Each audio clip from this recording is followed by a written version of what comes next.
Bueno, pues primero me presento. Yo soy Brenda Rivera, perdón. Eh, ¿Todos pueden escuchar? Dice Jenny que no puede escuchar. Cuando inician cuando entran a ¿cómo se llama? A la aplicación, les pide que si quieren unirse al audio, algo así menciona.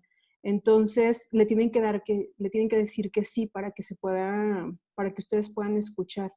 Si no, pueden salir y volver a entrar y eso les va a salir desde el principio. Entonces, ese puede ser el problema, ¿va? Por, para que nada más las personas que no escuchan, entonces lo puedan hacer. Y bueno, ahora sí, les decía que mi nombre es Brenda Rivera, yo soy psicóloga y desde hace algún tiempo he estado trabajando con empresas a partir de la consultoría de la cual soy directora, que se llama Viata. Y bueno, ya tenemos experiencia con algunas empresas trabajando en la implementación de la norma 035. Entonces, el objetivo de este webinar es que ustedes tengan un panorama general acerca de la norma 035. Probablemente ustedes ya han escuchado muchas cosas, sobre todo porque ya estamos a punto de entrar al tiempo de cumplimiento. Entonces, es importante para todas las empresas que ya tengan como dentro de su conocimiento e incluso ya deberían tener acciones concretas, porque se supone que a partir de octubre 23 la Secretaría del Trabajo comenzará a inspeccionar si efectivamente se está aplicando o no. Digo, creo que ahorita con el tema de la pandemia que pues todos todos tenemos que ver ahí, no sé exactamente, aún la Secretaría no se ha pronunciado claramente acerca de qué va a suceder. En este momento la prioridad pues es otra, sin embargo, de todos modos, esta norma pues tiene puntos muy claros que tuvieron haberse que cumplido ya desde el año pasado, ¿no? Entonces, ahorita vamos a ver todas estas cosas y pues yo espero que sea lo suficientemente clara y si no, con mucho gusto, pues podemos ir resolviendo dudas. Entonces, bueno, como les decía, mi nombre es Brenda Rivera y pertenezco a Viata Consultoría. Entonces, bueno, nuestro objetivo será reconocer los puntos clave de la NOM 035 para su correcta aplicación. Como yo les decía, ha habido muchos mitos acerca de lo que es la norma. Incluso si yo les preguntara quién ha escuchado que es la norma del estrés, por ejemplo, ¿no? O que esta norma va a medir los trastornos mentales. Estoy segura que varios me dirían que sí. De hecho, dentro de las publicaciones en los periódicos, ahorita ya no tanto porque les digo, el punto o el foco está en otro lugar, pero durante mucho tiempo en el periódico aparecía como la norma del estrés o ahora tu jefe te tiene que pagar para que no estés estresado. Y entonces empezó a haber como mucha confusión acerca del tema. La norma sí habla acerca del estrés, pero habla más bien del estrés postraumático.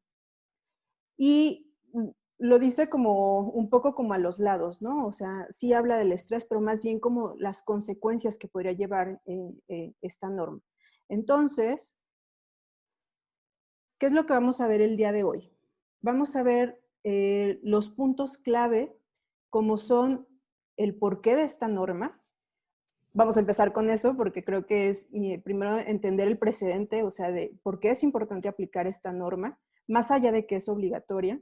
Después vamos a ver qué es la norma, para qué es lo que nosotros vamos a encontrar o a medir, quiénes son las personas, bueno, las empresas, los centros de trabajo que están obligados, cuándo, y en el cuándo vamos a unirlo un poco con el cómo. No nos vamos a adentrar completamente a entender cada uno de los puntos, porque bueno, eso es, pues es un curso, ¿no? Tal cual. Hoy vamos a ver solamente cuáles son estos puntos principales para que ustedes, ya sea que sea dentro de sus empresas o bien porque, no sé, vi que varios de los participantes son estudiantes o a lo mejor tienen un interés personal, pues sepan, ¿no? Cuáles son como estos puntos que hay que atender. Entonces, vamos con el primer punto, que es el por qué. Y bueno, como les decía, yo creo que sí es muy necesario poder hablar acerca de dónde surge esta norma. Esta norma no es algo que a alguien se le ocurrió, que no sé, que no tenían nada que hacer y entonces dijeron, vamos a hacer una norma para medir los factores de riesgo psicosocial.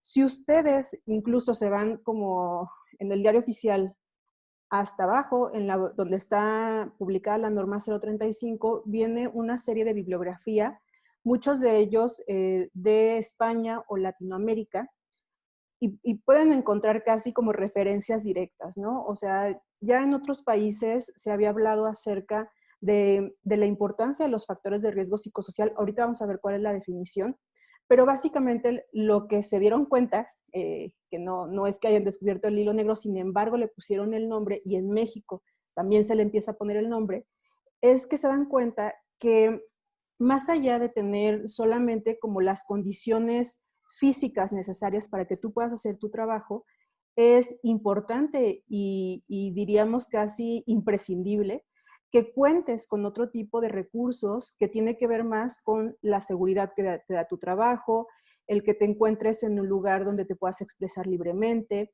libre de violencia, donde se cuiden puntos como las cargas de trabajo, las jornadas laborales, va a abordar temas acerca de liderazgo, de comunicación, etcétera, ¿no? Entonces se dan cuenta que si tú no cuidas estos factores, entonces va a tener un impacto sobre el clima organizacional y a su vez esto va a impactar sobre la productividad.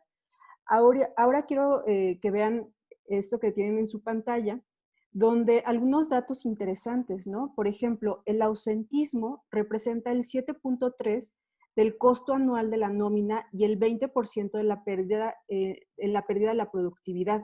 Es decir, el hecho de que no estemos cuidando estos temas no solamente es una cuestión subjetiva, por decirlo, ¿no? Que luego es un poco como la crítica, sino que a nivel monetario, claro que tiene un impacto, porque si mi gente no está yendo a trabajar o llega tarde o cambia de trabajo, tengo una alta rotación de trabajo, perdón, de los empleados, entonces cualquier persona que esté en recursos humanos sabe que eso representa dinero y que hay una pérdida tanto en la productividad como en los recursos a los que tiene el alcance la empresa. Ahora estamos en una situación súper particular. Creo que pueden salir como muchas cosas a partir, o se evidenciaron más bien a partir de la pandemia y todos los cambios que ha habido en las empresas, pues se ha evidenciado que muchas empresas carecían de este cuidado hacia sus trabajadores, ¿no? No quiero como juzgar acerca de las decisiones que han tomado las empresas, cada caso es particular, pero sí se llegó a evidenciar. Yo he encontrado empresas que están sumamente preocupados por sus trabajadores, que entienden el impacto económico, pero que al menos han tratado de estar cerca, ¿no? De sus trabajadores, y hay otros que pues simplemente fue como, bueno, muchas gracias, ahí nos vemos, sin ninguna explicación. Y eso no solamente pues es una cuestión de cortesía, sino incluso pues enmarcado en la Ley Federal del Trabajo, ¿no? Entonces, bueno, ahí tenemos, ¿no? El 20% en pérdida de productividad. Pero luego también, otro punto importante es entender que los trastornos mentales, que aunque lo podemos escuchar como algo muy fuerte, ¿no? O sea, un trastorno mental, sin embargo, vemos esta estadística que dice que 300 millones de personas padecen depresión en el mundo. Eso quiere decir que gran parte de la clase trabajadora pues está viviendo una situación como esa, ¿no?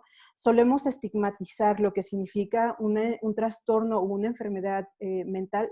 Sin embargo, tiene que ver con un impacto sobre nuestra salud, sobre nuestras capacidades cognitivas, afectivas, etcétera. Y eso al final tiene otra vez un impacto, pero ahora sobre el trabajo, ¿no? Una persona que está deprimida a veces se le confunde con alguien o un trabajador o una trabajadora que tiene poca actitud, por ejemplo, ¿no? O que siempre se la pasa de malas o que falta continuamente al trabajo y podemos atribuirlo solamente a decir, tiene mala actitud, entonces no quiere estar aquí, ¿no?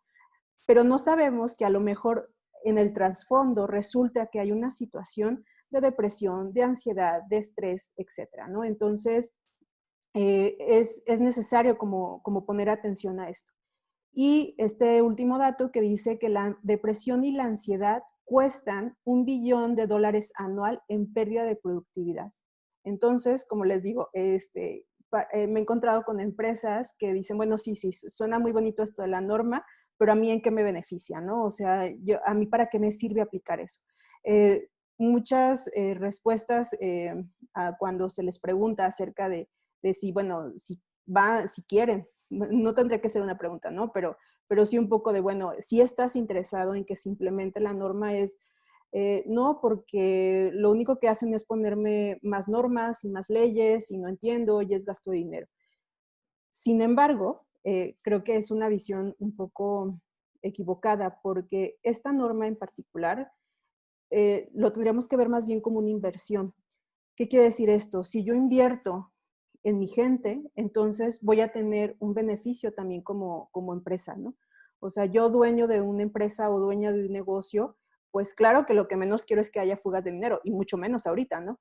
Sin embargo, el hecho de que la gente se vaya tan fácilmente, que llegue tarde, que es lunes y como dicen, ¿no? San lunes y ya no se aparecieron, pues eso también tiene un impacto dentro de tu bolsillo. Entonces, esta norma lo que va a poner énfasis es en la gente, en cuidar a la gente, pero al mismo tiempo es, bueno, yo te cuido, tú me cuidas, ¿no? O sea, todos procuramos un buen ambiente de trabajo. Y además creo que pone como este dedo en la llaga de todas estas frases como de, bueno, aquí nada más venimos a trabajar. Pues no, o sea, al final tu trabajo es parte de tu vida. De hecho, muchas personas están más tiempo dedicadas al trabajo que el tiempo que dedican a la familia, ¿no? Entonces, sería por lo menos procurar que el ambiente sea un lugar propicio donde a mí me dé sentido trabajar ahí. Entonces, pues bueno, esos son como algunos antecedentes de por qué es importante esta norma. Y como les decía, no fue algo que surgió así nada más, sino que ya se venía trabajando en el proyecto desde el 2016-2017. Y bueno, en el 2018 es cuando se aprueba la norma y la primera etapa se tuvo que haber concluido en octubre del 2019 y la segunda etapa en octubre de este año, ¿no? Entonces, pues tiene bastante tiempo trabajándose.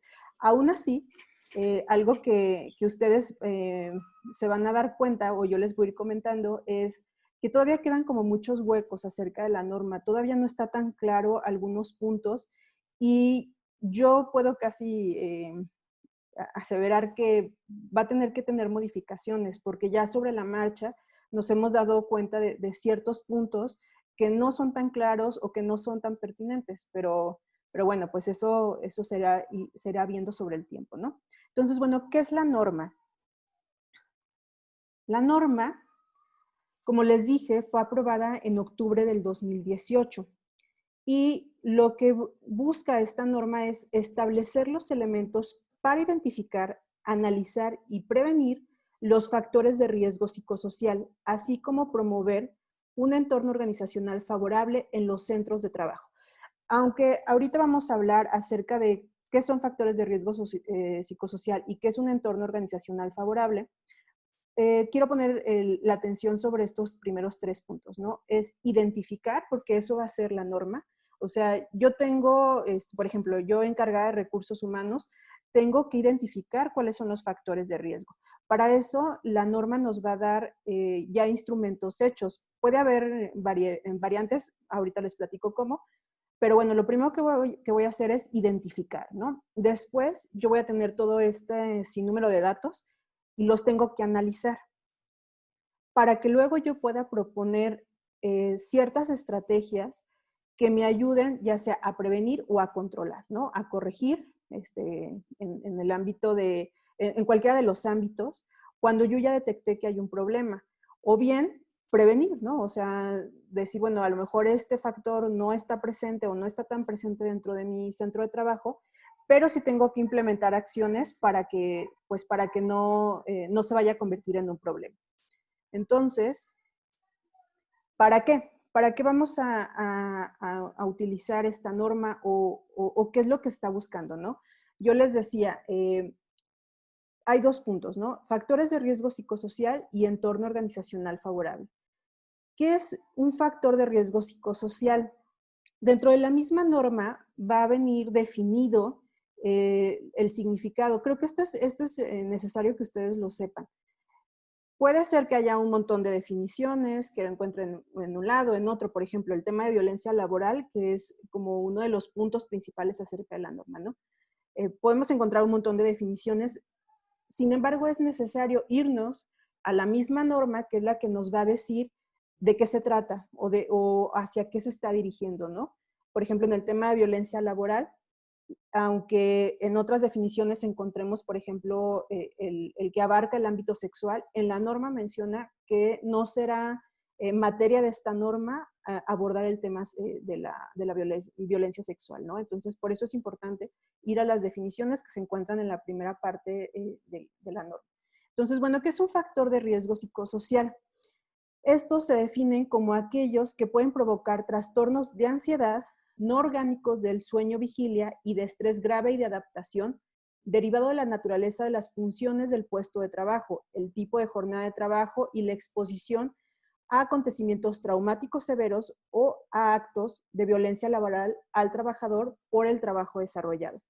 Básicamente la definición, como ustedes se dan cuenta, es más bien como una enumeración acerca de aquellos factores que nosotros tenemos que poner atención.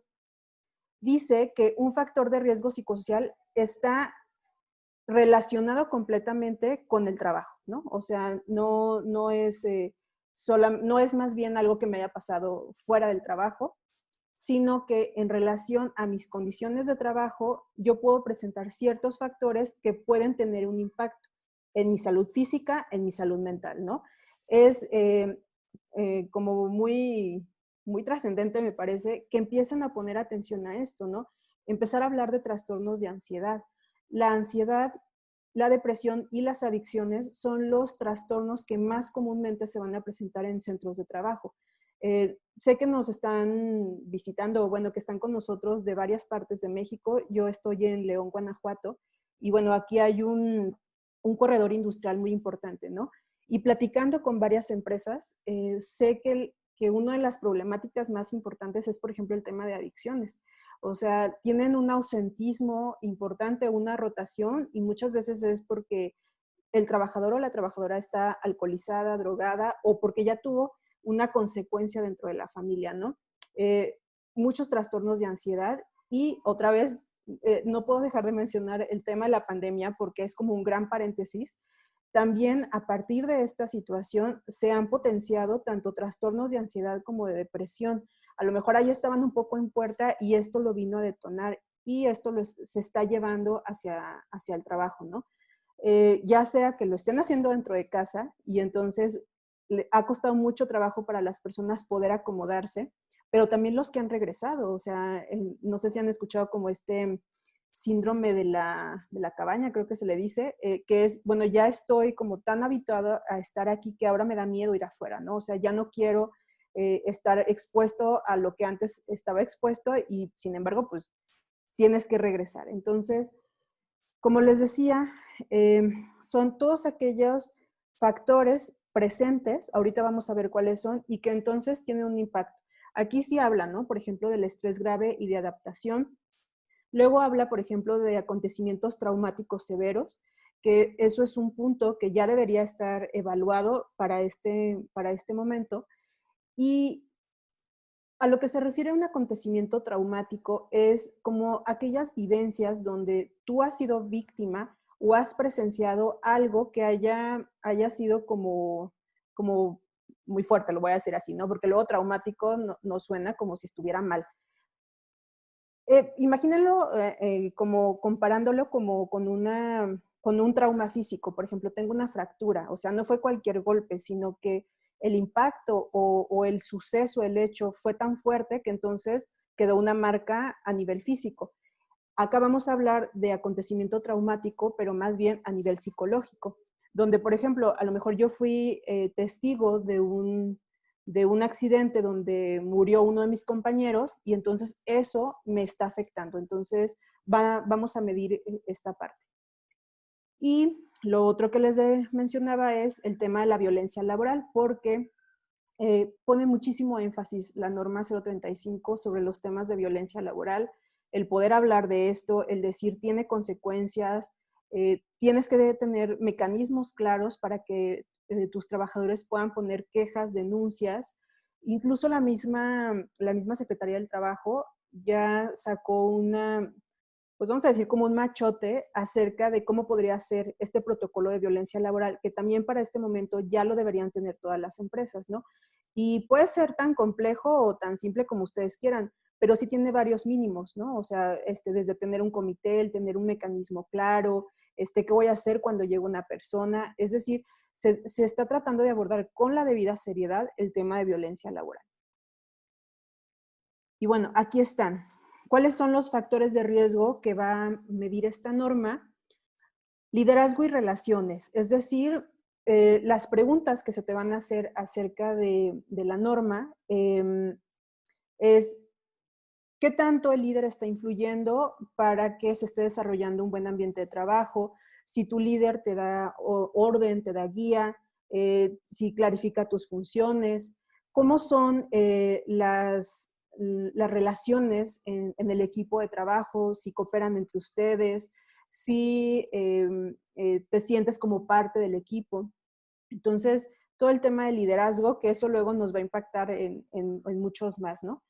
Recuerdo, por ejemplo, en una empresa donde el factor de riesgo psicosocial más alto fue cargas de trabajo, cuando ellos tenían mecanismos bien claros para medir las cargas de trabajo, ¿no?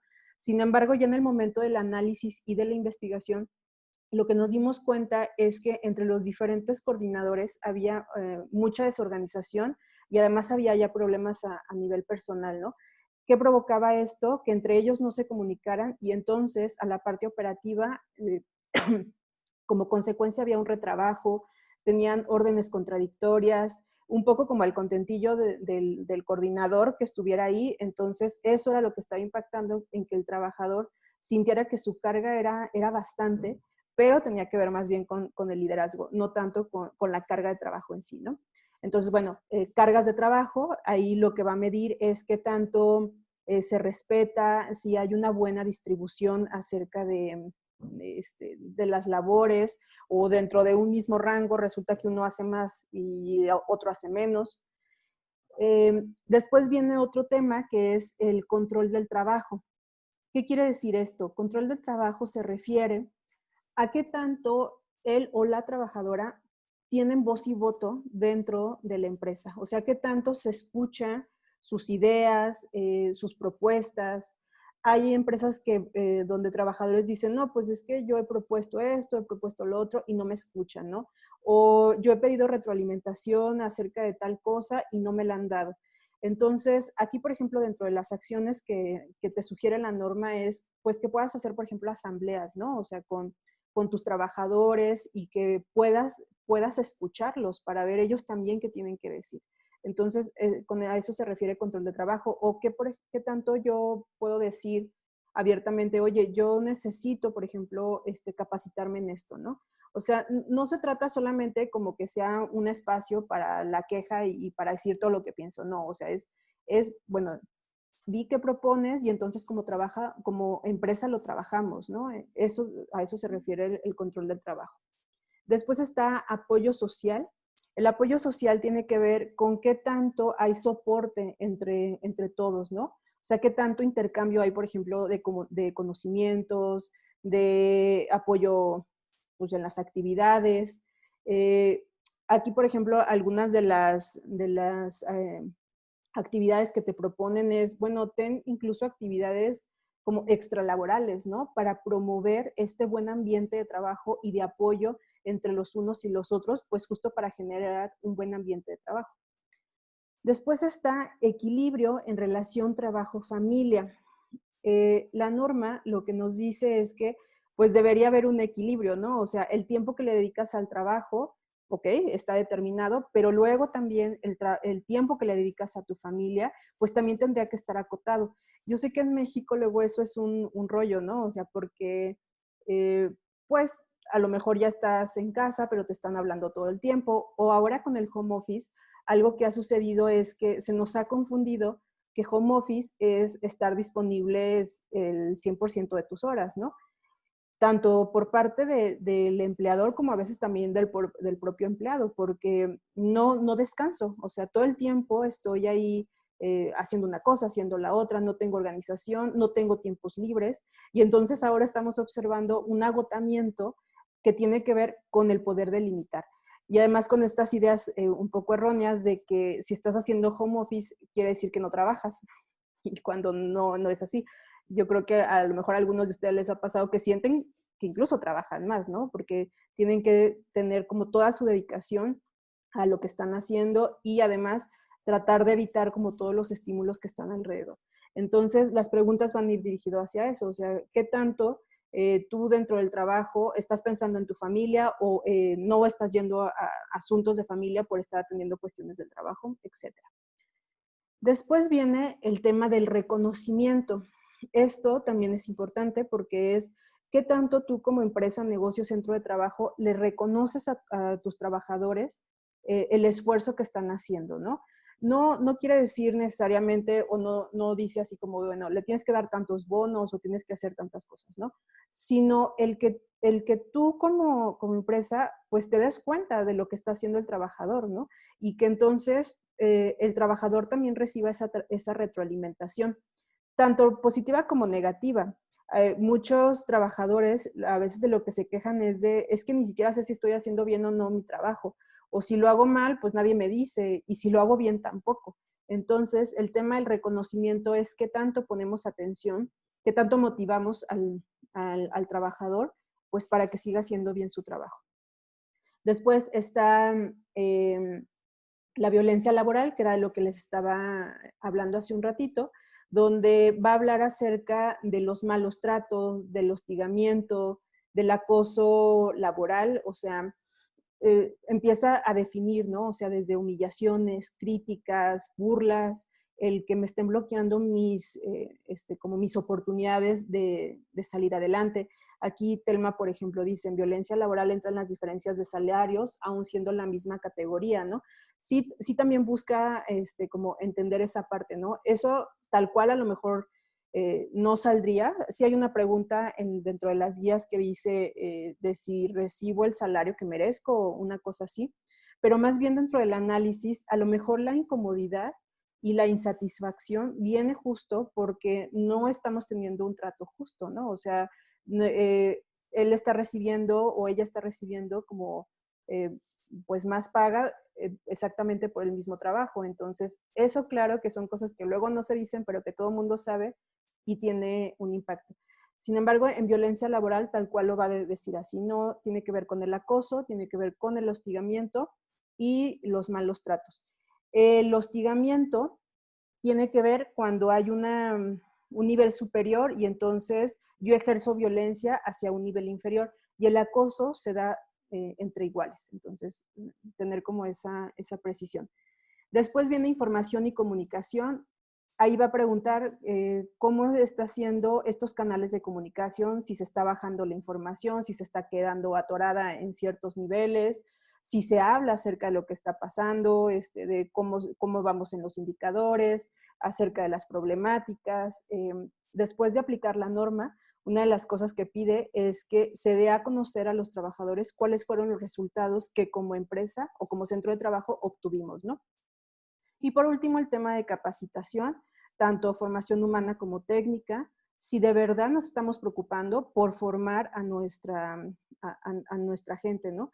A mí me llama la atención que hay empresas que aunque pues es obligatorio, no tienen detección de necesidades de capacitación, de repente es lo que surge, a veces no tiene nada, llega el trabajador y se le deja así nada más, otra vez porque se confunde la capacitación como si fuera un costo y en realidad es una inversión.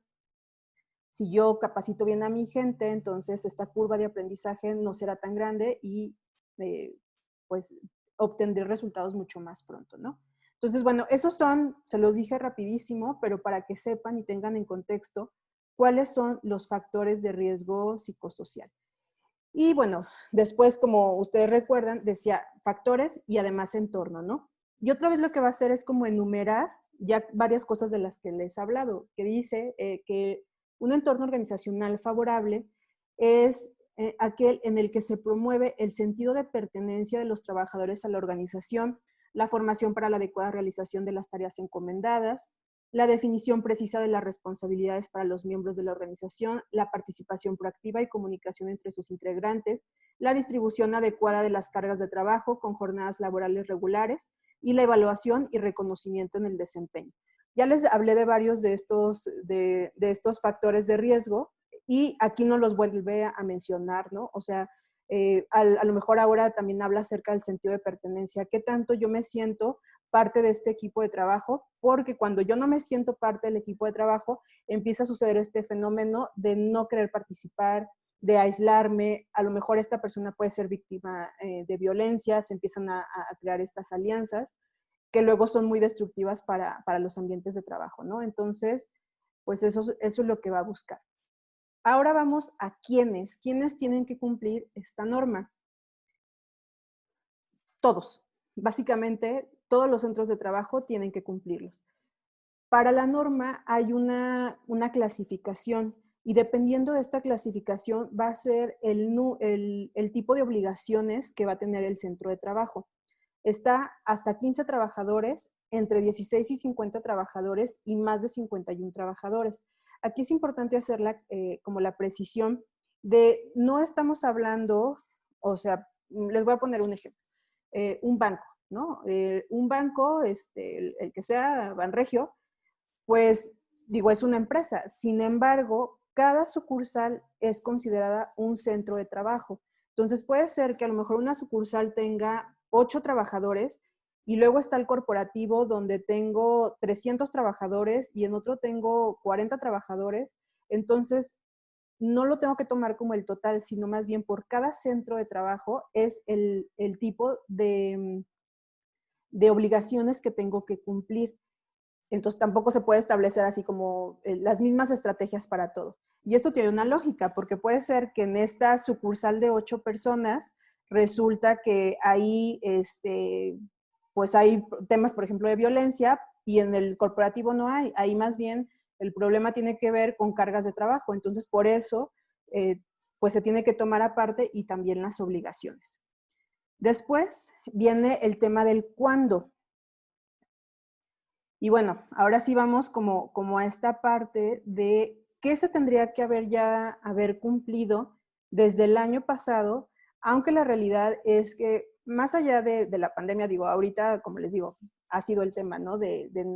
Pues que muchas empresas, claro que no tienen cabeza para decir así, y además la norma, ¿no? Aunque creo que si la atendieran, podrían tener un impacto menor sobre lo que ya está sucediendo, ¿no? Pero incluso antes, hay mucho desconocimiento acerca de la norma. Algunas personas creen que no es obligatoria. Sí es obligatoria para todos los centros de trabajo. Algunas están como de, bueno, pues ya pues si llegan ya veré qué hago, ¿no? Entonces, no se entiende realmente, pues como la trascendencia y de que sí es necesario aplicarla, ¿no? Entonces, bueno, como se fijan aquí, yo hice esta división de hasta 15 personas, entre 16 y 50 y más de 51, que son las categorías que les hablé hace un rato, ¿no? Y bueno, ¿cuáles son las cosas que son comunes para estos tres grupos de centros de trabajo? Uno es política de prevención de riesgos psicosociales. ¿Qué es la política? La política son estos enunciados, declaraciones por parte de la empresa acerca de cómo es que nosotros vamos a abordar los factores de riesgo psicosocial. Dentro de la misma norma, ustedes van a encontrar un machote donde viene algunos ejemplos, ¿no? De hecho, la misma norma dice, tú lo puedes utilizar como guía, aunque no es obligatorio que tú que utilices esa guía, pero va a decir, por ejemplo, en esta empresa nos declaramos que es un lugar libre de violencia. Estamos a favor del reconocimiento, cuidaremos las cargas de trabajo, etcétera. Pero no solamente es como una cosa bonita que suene, ¿no? Porque pues tú puedes escribir una cosa bien padre, pero si no tiene ningún impacto dentro de tu empresa, son palabras muertas. Entonces, lo que se pide es que sean pues tropicalizado a tu empresa y que realmente pues sea algo que sea pertinente para tu empresa o para tu negocio. De hecho, tienes que poner quiénes son los encargados, qué recursos son los que vas a destinar, etc. Esto ya todas las empresas deberían tenerlo. Y además que todos sus trabajadores ya tengan conocimiento acerca de esta política. Les paso un tip: en una de las empresas que estuvimos trabajando, lo que hicieron es que atrás del gafet, ahí apuntaron los puntos principales de la política. Entonces, pues al menos ahí está, ¿no? O sea, como que el trabajador o la trabajadora pueda ver acerca de qué se está hablando. Pero les digo, sobre todo tiene que ver con la coherencia acerca de lo que estoy declarando y lo que se está aplicando dentro de mi empresa. Yo puedo decir, no, aquí no hay violencia, y resulta que a lo mejor desde el propio líder pues está ejerciendo violencia en sus trabajadores porque, por ejemplo, los salarios no se respetan, ¿no? Después viene el tema del protocolo de violencia laboral. Como ya les había adelantado, la Secretaría en este año sacó también pues un ejemplo en el cual se pueden basar las empresas para determinar cuál es el protocolo. Y como ustedes ven, la palabra protocolo tiene que ver con el decir cuál va a ser la forma en la que mi centro de trabajo va a abordar los temas de violencia laboral. Desde cuáles son las conductas que se consideran violencia laboral, quién va a ser la persona encargada de recibir ese tipo de quejas, si va a ser el buzón, dónde va a estar el buzón, quién es el comité, cómo lo van a recibir, qué va a pasar con la persona que está denunciando, con la persona que es denunciada, qué pasa con los testigos, qué seguimiento se le va a dar, cuándo es competencia de la empresa y que, por ejemplo, la consecuencia sea a lo mejor una amonestación, una acta administrativa, o cuándo, por ejemplo, ya puede llegar a considerarse un delito, ¿no? O sea, eh, tiene que ser muy puntual. A lo mejor queda todavía un poco como hueco el tema del protocolo, pero la norma lo que hace es apoyarse mucho en otra norma que, aunque no es obligatoria, sí se sugiere para las empresas, que es la NMX 025, donde ahí sí va a hablar acerca de violencia laboral y también se va a abordar el tema de la violencia sexual dentro de las empresas, ¿no? Entonces, bueno, un abogado justo lo que nos recomendaba es, pues mejor hacer las dos cosas al mismo tiempo, ¿no? O sea, todo el tema de la norma 025, que habla acerca de la no discriminación, de la erradicación de la violencia, etcétera, y luego complementándola pues con todo lo que dice la norma 025, perdón, 035. De hecho, en la norma 035 dice que si tú ya cumples con la norma 025, ya puedes dar por visto como buenos todos los puntos de los que habla acerca de la violencia laboral, ¿no? Entonces, bueno, ese es el protocolo y eso también ya tendría que estar desde el año pasado. Ahora viene la identificación de trabajadores con eventos traumáticos. Aquí voy a entrar un poco a hacer la introducción acerca de las guías de referencia, ¿no? De las que ya enmarca la norma. Para que tú hagas esta investigación en este caso, de los trabajadores en eventos traumáticos, la norma ya viene establecido, estandarizado, y validado las guías, ¿no? Hay 3 guías para investigar, que es la guía 1, identificación de eventos traumáticos, la guía 2, que tiene que ver con la identificación de factores de riesgo psicosocial, y la guía 3, que es, además de los factores de riesgo psicosocial, las del entorno organizacional. Ahorita que lleguemos a eso les explico cuál es la diferencia. Pero en la guía 1 van a venir preguntas, no se las voy a poner, espero que sí se vea, que es esta guía donde te va a preguntar si has presenciado o sufrido alguna vez durante o con motivo del trabajo, es decir, si puede ser en el trabajo o a lo mejor venía trasladándome al trabajo o iba regresándome del trabajo a la casa, algún accidente, asalto, actos violentos, secuestros, amenazas, etc. Y las preguntas que van a venir después tienen que ver con lo que se le llama el estrés postraumático, que este trastorno, esta enfermedad, se detectó al principio con las personas que venían de la guerra, que se daban cuenta que aun cuando había pasado ya mucho tiempo, pues empezaban a tener consecuencias, ¿no? No dormían, estaban ansiosos, a veces estaba como en un momento de pausa y luego pasaba alguna situación y entonces se detonaba. Y como ustedes se pueden dar cuenta, las preguntas van a tener que ver con eso, o sea, si tienes recuerdos recurrentes, si tienes sueños, sueños con respecto a eso, si ha disminuido tu interés, si estás nervioso, si te sobresaltas fácilmente. Todo tiene que ver con el hecho que sucedió. El evento pudo haber sucedido en cualquier momento, pero los síntomas que te pregunta acerca del hecho tiene que haber sido en el último mes, ¿sí? Entonces, esta es la guía 1. Al final de la guía 1 viene la forma de calificarlo. Es muy sencillo, es contabilizando los sí que dice. Entonces, bueno, esa es la guía 1. Ahorita vemos las otras dos. Y la otra cosa que ya tendrían que tener todas las empresas son medidas de prevención. Ustedes otra vez dentro de la norma van a encontrar perfectamente definido cuáles son las medidas para liderazgo, para relaciones, para apoyo social, etcétera, para comunicación, así, ¿no? Entonces, todas las empresas ya tendrían que tener medidas de prevención. Esto ha resultado luego un poco como complejo para empresas porque dicen, bueno, ¿qué hago primero? O sea, primero hago un diagnóstico y luego pongo medidas o ¿qué hago, no? Bueno, así fue el orden que estableció la Secretaría. Desde mi parecer, primero tendría que haber un diagnóstico para luego saber qué hacer, pero bueno. Acá la premisa es que pues todas las empresas seguramente están haciendo algo, ¿no? O sea, yo estoy procurando que este sea un buen lugar de trabajo, estoy cuidando las cargas de trabajo, los temas de mis líderes, las capacitaciones, etcétera. Entonces, yo tengo que tener documentado cuáles son esas medidas y hacia qué le estoy pegando.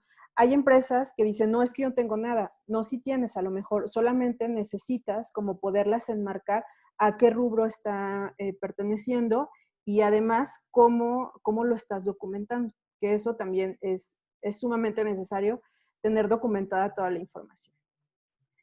Y ahora sí, ¿cuáles son los requisitos para este octubre, para el 23 de octubre de este año, que se tienen que cumplir? Es ahora sí, el diagnóstico de los factores de riesgo psicosocial y el diagnóstico de factores de riesgo psicosocial y entorno organizacional.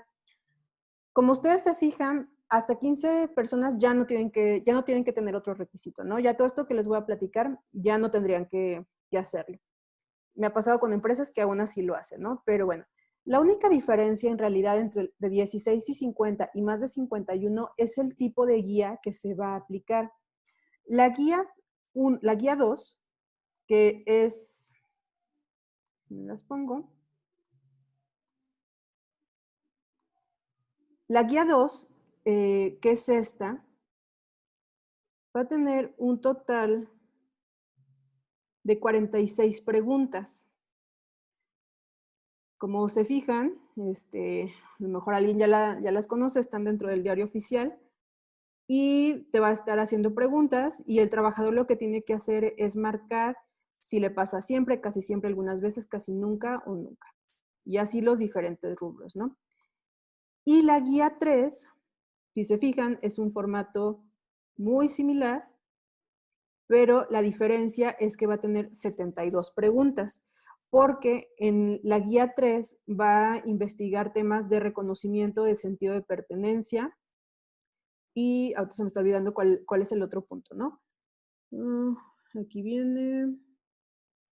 no, solamente reconocimiento del desempeño, insuficiente sentido de pertenencia e inestabilidad.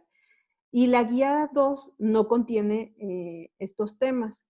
¿Por qué? No tengo mucha idea, ¿no? Porque, o sea, porque al final entre 16 y 50, pues de todos modos hay un entorno organizacional que tendría que ser favorable, ¿no? Sin embargo, ellos hacen esta diferencia y entonces la diferencia será el número de preguntas y los rubros que se están investigando. No es obligatorio que tú apliques estas guías. La misma norma te lo dice. Si tú quieres aplicar tus propias guías, está bien. Sin embargo, los requisitos que tú tienes que cumplir para los instrumentos que vas a aplicar son innumerables. O sea, tiene que tener una validez, tiene que estar estandarizada. Para haberla validado, tienes que haber aplicado el instrumento, o sea, en una población similar. Quien haya hecho alguna vez una tesis, entenderá que no es cualquier cosa, ¿no? O sea, un poco en mi experiencia ha sido recomendarle a la empresa, bueno, aplica estos, ¿no? Porque ya están hechos y porque estarás cumpliendo con los requisitos que te pide la secretaría. Lo que sí cambia es que no solamente basta con que tú apliques estos instrumentos, y ahí ha habido mucha confusión o de no entender, este, pues, cuál es la trascendencia de las guías y de la investigación. Yo aplico el instrumento y a mí me va a dar una serie de resultados, ¿no? Me va a decir cuáles son los factores donde está más afectada mi empresa. Lo va a poner por categorías y de acuerdo a la categoría de muy alto, alto, medio, regular, bajo, nulo, despreciable, son el tipo de acciones que yo tengo que tomar. Pero la misma secretaria ha dicho, bueno, a mí no me sirve que nada más me digas, yo tengo un problema en reconocimiento o en sentido de pertenencia. Yo necesito que tú investigues y que me digas por qué está pasando esta situación. Y entonces, para ese segundo momento, ahí sí puedes aplicar otro tipo de instrumentos. Algunos aplican climas organizacionales o a lo mejor si solamente se aplicó a una muestra representativa, pues entonces me di cuenta que en contabilidad todo el mundo ahí tenía problemas, entonces ahora se los aplico a todos. En el caso particular de nuestra consultoría, lo que hacemos es una investigación cualitativa. Detectamos quiénes son las personas, cuáles son como estos departamentos donde están prendidos los focos rojos y empezamos a investigar, a preguntarle a la gente. Y la información que te da es impresionante. Por eso les decía que si, por ejemplo, en esta empresa donde el factor más alto era carga de trabajo y liderazgo no estaba como tan fuerte, pero si nosotros no investigamos, entonces lo único que hubiera hecho la empresa es, pues, no sé, tener un mejor método de carga de trabajo. Pero a partir de la investigación es que nos damos cuenta que el problema estaba en el liderazgo y también en las relaciones interpersonales, porque entre departamentos no se comunicaban o en los diferentes turnos, y eso estaba provocando, pues, que a veces hasta por venganza, yo no hago bien mi trabajo, ¿no? O sea, y que el otro turno lo resuelva. Entonces, no solamente basta con que tú apliques estos instrumentos, sino que además hagas la investigación, porque a partir de ahí es de donde va a surgir el informe, y el informe dentro de la norma también establece cuáles son los requisitos que tú tienes que cumplir y tienen que venir cuáles son las recomendaciones y tus conclusiones. Eso es sumamente importante porque a partir de ahí va a salir el programa pues con el cual vas pues a implementar las estrategias, ¿no? Para seguir previniendo o para erradicar, para controlar, etcétera. Entonces, ustedes pueden revisar cuáles son los diagnósticos. Pueden ser a mano. Sin embargo, calificarlos es un rollo, porque, bueno, tienes que sumar de cierta manera, tienes que hacer el conjunto de toda la información. Entonces, sí se pueden hacer en electrónico. En mi consultoría utilizamos una plataforma, bueno, justo hicimos eso, ¿no? Para que las empresas ya no les sea tan complicado, para que pueda ser en línea, que ahorita ha sido bastante pertinente porque no estaban yendo los trabajadores, entonces generamos todo esta parte de que fuera personalizado y entonces ya eso ya no es tan complejo, ¿no? Ahora lo importante es hacer la investigación, pero sí se puede hacer solamente en electrónico, solamente tienes que tener bien claro el método y pues que sea confiable, ¿no? Lo que estás utilizando. Y bueno, ya a partir de eso vienen ahora sí el programa, que eso es el punto medular, ¿no? Ya me dijiste cuál es el problema, ya detecté, ya supe, pero ¿y qué vas a hacer, no? O sea, no puede quedarse solamente como en el haber detectado, sino que el programa, ahorita lo vamos a ver, tiene que tener diferentes niveles de profundidad. Desde quedarme en la prevención hasta ya haber identificado, ese es el problema y entonces yo tengo que establecer una acción para controlarlo, ¿no? No todo tiene que ver con capacitación, porque eso también ha sido como una falla. Bueno, tenemos problemas en esto, vamos a capacitar. No, o sea, hay cosas que son de fondo.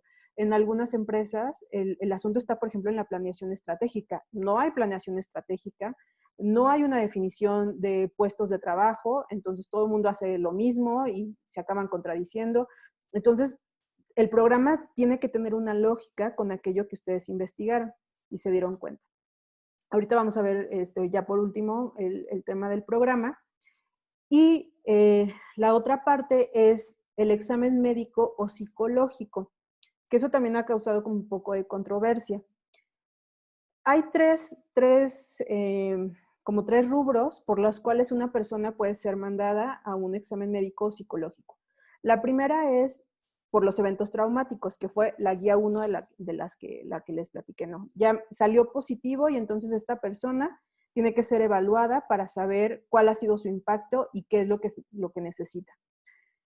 Después, el segundo es estas personas que en la aplicación de la guía 2 o 3 puntuaron en los niveles muy altos o altos, también tienen que ser evaluadas porque probablemente por ese factor de riesgo psicosocial que salió en ese nivel, pues ya esté teniendo un impacto pues fuerte, ¿no? Y entonces, pues se tiene que hacer algo con la persona, evaluar pues si no ha ido como en detraimiento de su salud física o mental. Y la tercera, aquellas personas que han sido víctimas de violencia laboral y que por lo tanto pues también han tenido una consecuencia. Lo que dice la norma es que esto lo tendría que hacer el médico del centro de trabajo. La realidad es que a veces pues no hay médico, ¿no?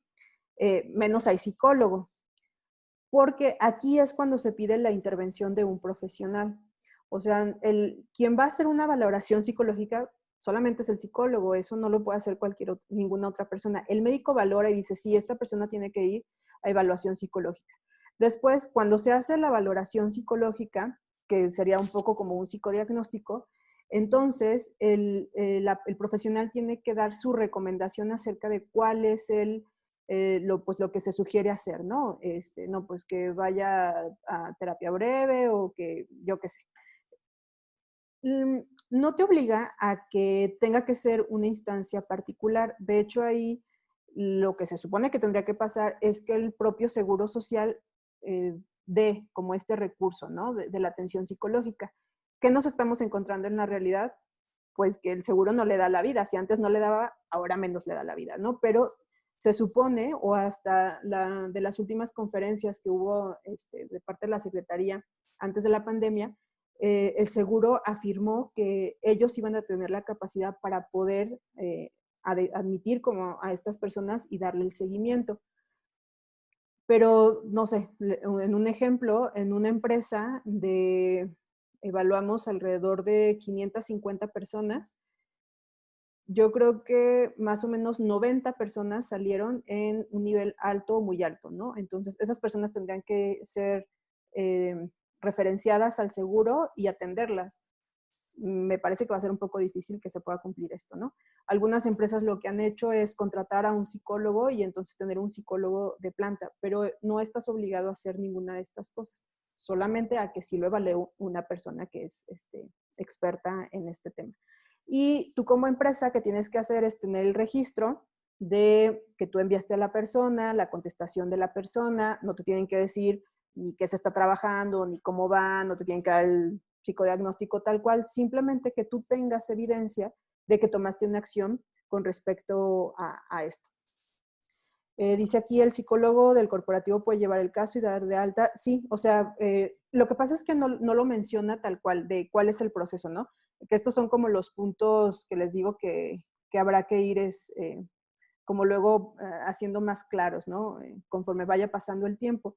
Pero si el psicólogo dice, ok, esta persona necesita 5 sesiones y entonces doy el alta, pues bueno, tiene que haber una justificación, ¿no? Incluso, yo les decía, por ejemplo, de esta empresa, que son 550 y salieron alrededor de 90 personas, probablemente no todas van a requerir una atención psicológica. Algunas simplemente es, pues, si hay un cambio, o sea, si por ejemplo yo me siento súper estresado porque mi jornada de trabajo laboral está siendo muy, como no lo puedo soportar, pues igual tiene que ver con un tema de planeación estratégica, entonces se implementa la acción y entonces no necesitas ir al psicólogo, sino que la acción ya tuvo una repercusión positiva. Acá más bien es cuando ya ha habido pues por ejemplo, un trastorno de ansiedad severo, que entonces, pues incluso a lo mejor la persona necesita medicación. Entonces, a lo mejor ya no solamente interviene el psicólogo, sino que además tendría que ser referenciado a un médico o a un psiquiatra para su atención, ¿no? Dice, la empresa se hace cargo del pago del psicólogo particular, ya que en el seguro no tratan al empleado. De acuerdo a la norma, no. O sea, y han sido muy enfáticos en eso, no tienes que contratar a nadie. Yo les puedo decir que en una empresa, aquí en León, lo que hicieron fue, contrataron un psicólogo, pero a los trabajadores les pedían una aportación voluntaria. Esto tiene un sentido, como también hacerte responsable de tu propia salud mental, ¿no? Entonces, la empresa ponía una parte y el trabajador ponía otra. A lo mejor, no sé, el empleado ponía 50 pesos y la empresa ponía 150, ¿no? Pues llegar a acuerdos con los equipos de psicólogos. Pero de acuerdo a la norma, no, tú como empresa no tienes por qué contratar a un psicólogo. Sin embargo, les digo, estos van a ser como estos puntos donde si llega la secretaria y te pregunta qué hiciste, pues bueno, tú te puedes avalar diciendo, mira, yo aquí tengo todas mis referencias al seguro, pero no he recibido respuesta, ¿no? Eso sería como solamente en el deber ser. Pero si yo como empresa, si estoy preocupada por lo que pueda estar pasando con mi trabajador, pues bueno, hay programas que buscan el promover la salud mental. Un poco haciéndoles el comercial, también dentro de mi consultoría tenemos programas de bienestar, salud mental, porque sabemos que el costo de una atención individual pues puede llegar a ser muy alto. Entonces, focalizando y dando como esta cobertura amplia, pues entonces se pueden atender las situaciones. Pero claro, es un servicio externo a la empresa. Entonces, pues no lo tiene por qué pagar la empresa, pero pues ahí un poco dependerá del interés y pues de cuál sea la prioridad en ese momento, ¿no? A lo mejor si ya ahorita, a partir de esto que está sucediendo, estoy viendo que mis trabajadores están súper desanimados, que muchos están, no sé, ausentando o que no están respondiendo, pues a lo mejor vale la pena hacer una inversión para que entonces haya una consecuencia positiva, ¿no? Pero pues hasta lo que dice la norma, hasta ahí nos quedamos, ¿no?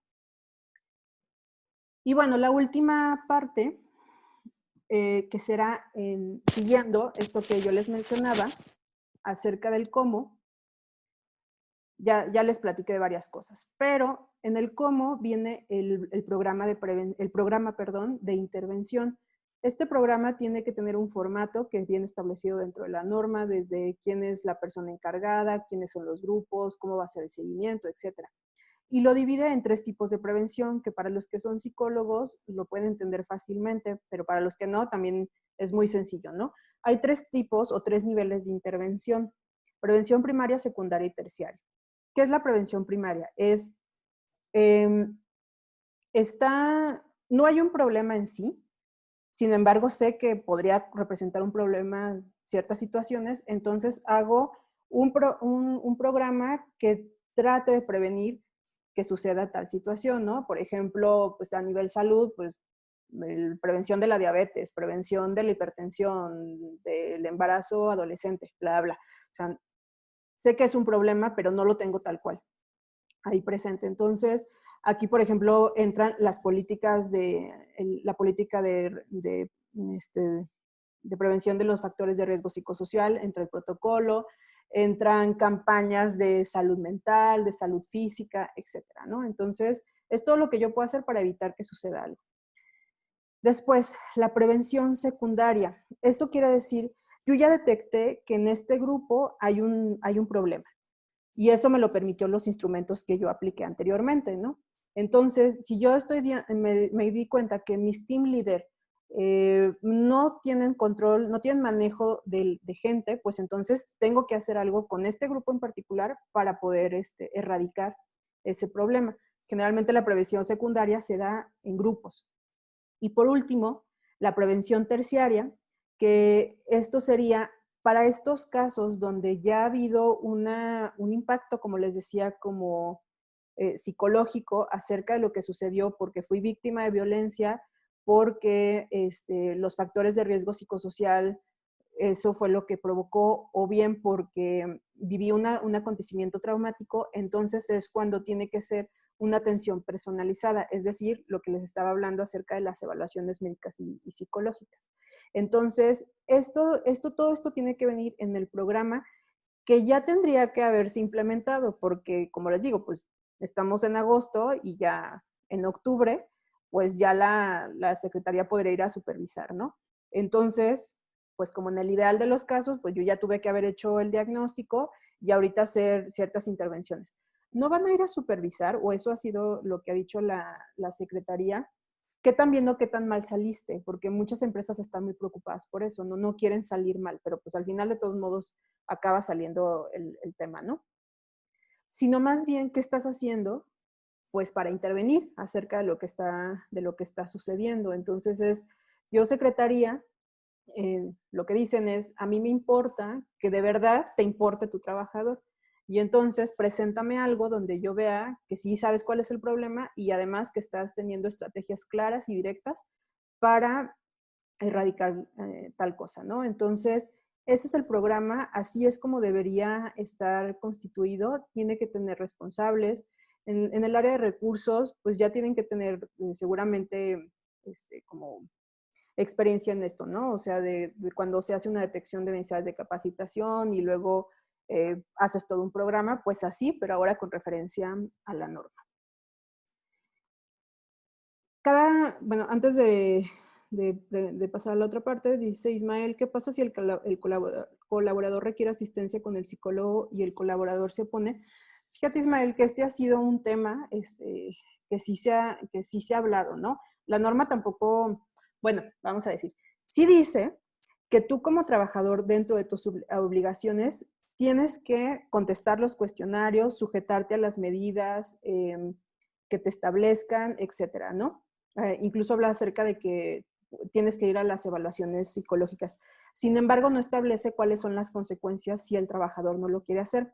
Lo que nosotros hemos trabajado con varias empresas es tener un sustento, se le llama carta de desistimiento, donde yo primero doy a conocer que le dije al colaborador que, pues de acuerdo a sus resultados, él requiere atención psicológica o la evaluación, lo que sea, y entonces el trabajador dice, no, yo no quiero nada, entonces tiene que establecer con puño y letra que no quiere, que no desea el motivo y firmarlo, ¿no? Sin embargo, también lo que hemos trabajado con las empresas es poder hacer más bien como este nivel de conciencia, porque el trabajador también se siente asustado, ¿no? Los cuestionarios no son anónimos, tienen que poner su nombre, son confidenciales, pero no son anónimos. Entonces, eso da mucho susto para el trabajador de decir, es que me van a correr. Digo, puede ser una realidad, ¿no? Sin embargo, no es la intención, sino justo el poder decirle al trabajador, y eso es lo que yo he hecho cuando he detectado, decirle, mira, yo veo que te está pasando esto, te está pasando lo otro. Yo creo que sería importante que pudieras pues hablarlo, poderlo trabajar, etcétera, y entonces suele acceder el colaborador. Pero bueno, aunque no establece, como te digo, una consecuencia, pues sí está obligado el trabajador. Aquí lo que hacen, pues luego es como cruzarlo con el reglamento interno, pues, pues para que entonces sí pueda tener una consecución, ¿no? O sea, el trabajador, tú estás obligado a estas cosas y no, entonces va a pasar tal situación. Pero pues hasta ahorita no está dicho exactamente qué puedes hacer con respecto a eso. Y porque ciertamente soy psicóloga y sé que a nadie se le puede realmente obligar, o sea, porque no va a servir el tratamiento. Entonces, lo que estamos tratando es más bien de concientizar a la empresa, de que concientice a sus trabajadores acerca de por qué es importante, ¿no? O sea, o por lo menos advertirle. Hay algunas empresas que incluso están haciendo alianzas con, por ejemplo, con los CAIA, que son estos centros de adicciones, pues para que ya inmediatamente cuando se detecta una situación, pues el trabajador, el colaborador vaya a este tipo de atención. Se supone que no, que tú lo podrías incluso despedir, ¿no? Si está consumiendo algún tipo de droga, pero como les decía, aquí en el Bajío es un problema, entonces, pues si corren a todos, pues imagínense, probablemente se quedan sin trabajadores, ¿no? Y las empresas lo que están diciendo es, no, yo más bien quiero entender qué le pasa a mi trabajador, por qué está optando por el consumo de drogas y quiero hacer algo. Y no solamente se han quedado ahí, sino que luego van con toda la familia, ¿no? En estos programas que yo les digo que dentro de la consultoría hemos implementado, tratamos de hacer una visión global, porque a veces no el rollo es el trabajador, es la familia, es lo que está alrededor.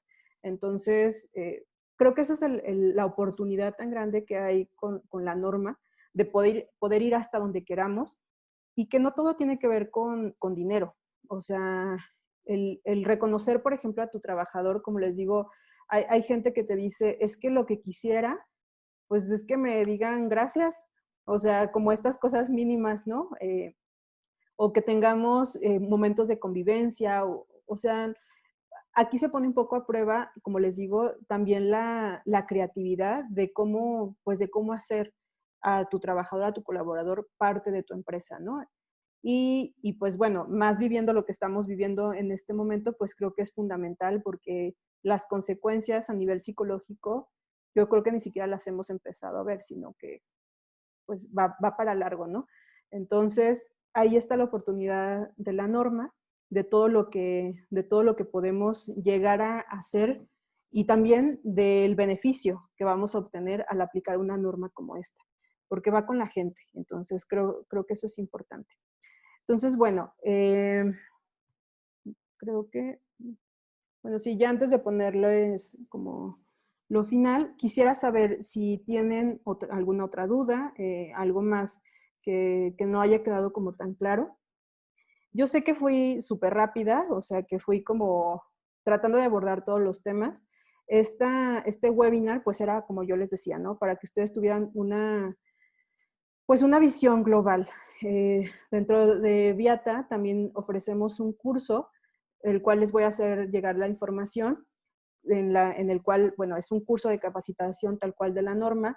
Ahí sí vemos cómo son las guías, cómo se califican, cuáles son todos los puntos que hay que cumplir. O sea, vamos a profundidad y, bueno, además otorgamos la DS3, ¿no?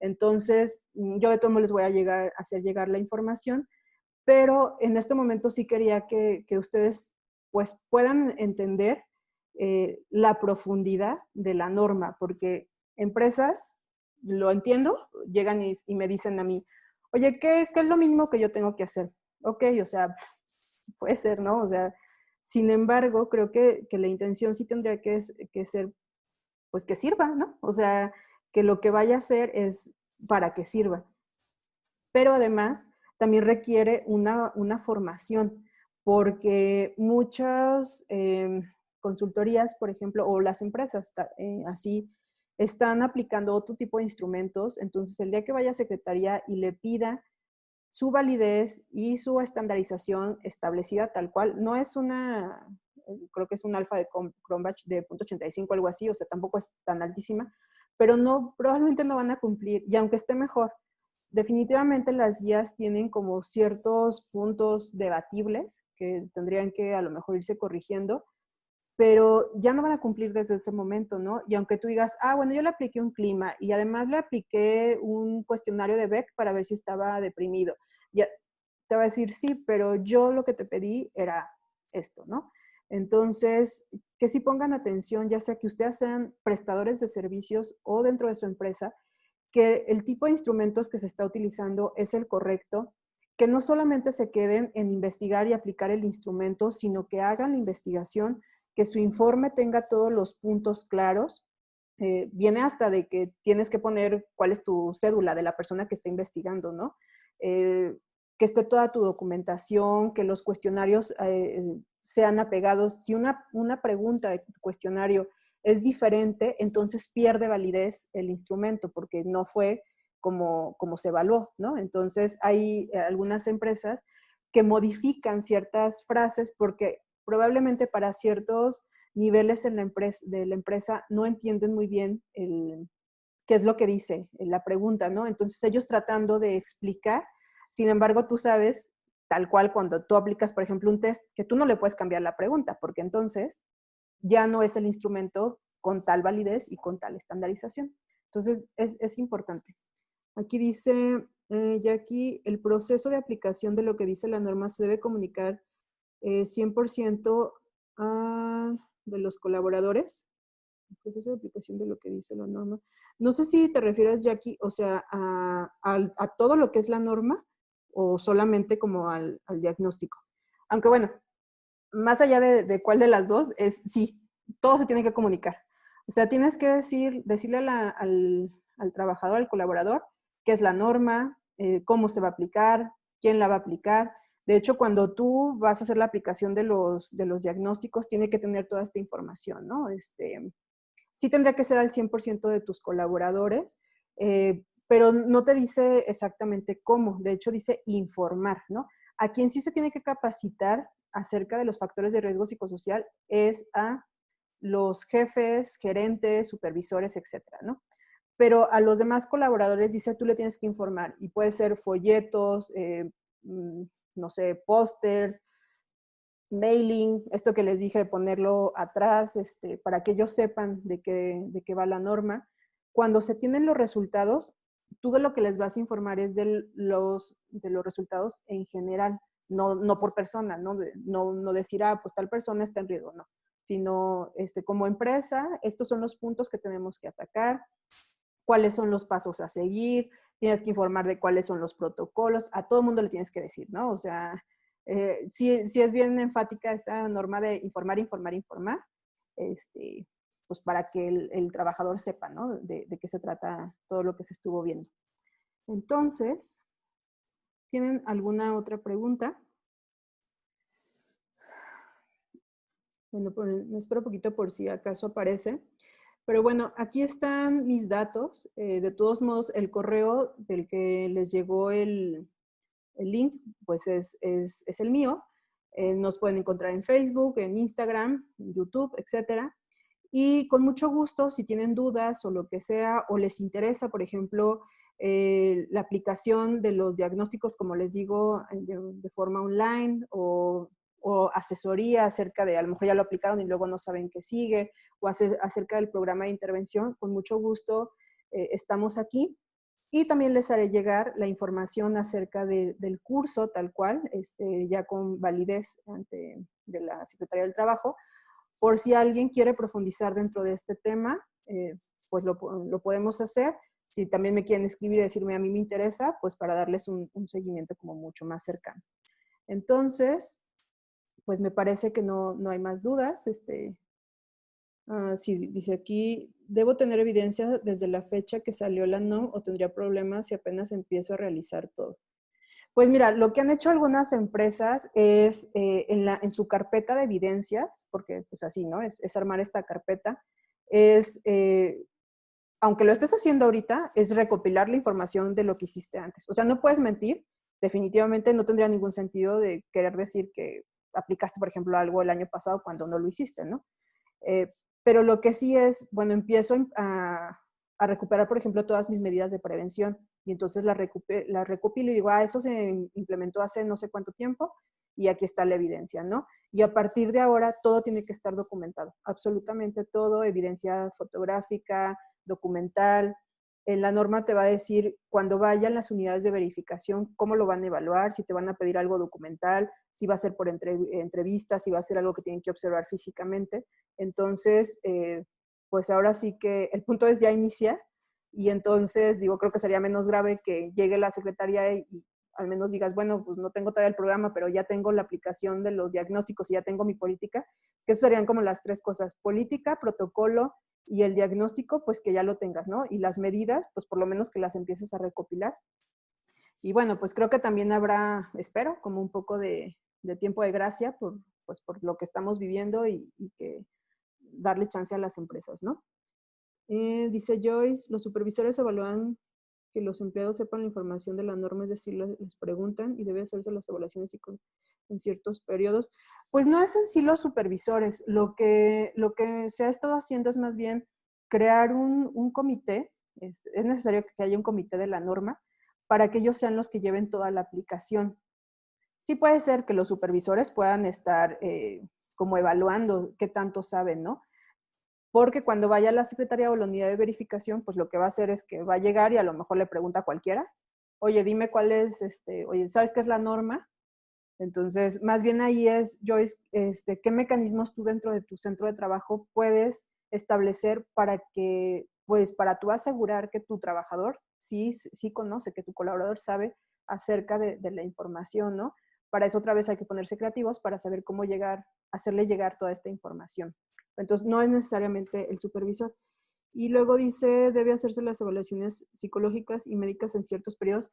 Fíjate que de eso no menciona los periodos, pero lo que sí menciona es que la aplicación de los instrumentos tiene que ser máximo cada 2 años. Entonces, por lo menos cada 2 años sí vas a tener que estar haciendo evaluaciones psicológicas porque te va a surgir a partir de los instrumentos que aplicaste. Hay empresas que, por ejemplo, lo que han hecho es con la guía 1, la de los eventos traumáticos, es que han establecido ciertos tiempos para poder aplicar estos instrumentos, ¿no? O a partir de la norma 019 o, bueno, todos de seguridad, higiene, etcétera, que pueden detectar ya a personas que hayan vivido un accidente, por ejemplo, y entonces le aplican la guía, ¿no? Entonces, más bien de lo que nos hablas de los instrumentos, ahí sí nos pone tiempos. Ok, pues otra vez, creo que no hay ninguna otra pregunta. Bueno, les agradezco mucho el tiempo que estuvieron aquí. Estuvimos 1 hora 20 minutos más o menos. Quedo a sus órdenes. Me pueden buscar, como les dije, en las redes sociales. Yo con mucho gusto pues estoy ahí cercana para las dudas que tengan y también para que podamos difundir acerca de la importancia de la norma y que pues esto tenga un sentido, ¿no? Pues ya que está, entonces vamos a preocuparnos por nuestros colaboradores y así construimos algo mejor de lo que tenemos. Entonces, pues muchas gracias a todas y todos y les estaré haciendo llegar información para cualquier otra cosa algún otro curso que pueda ser de su interés. Entonces, pues muchas gracias.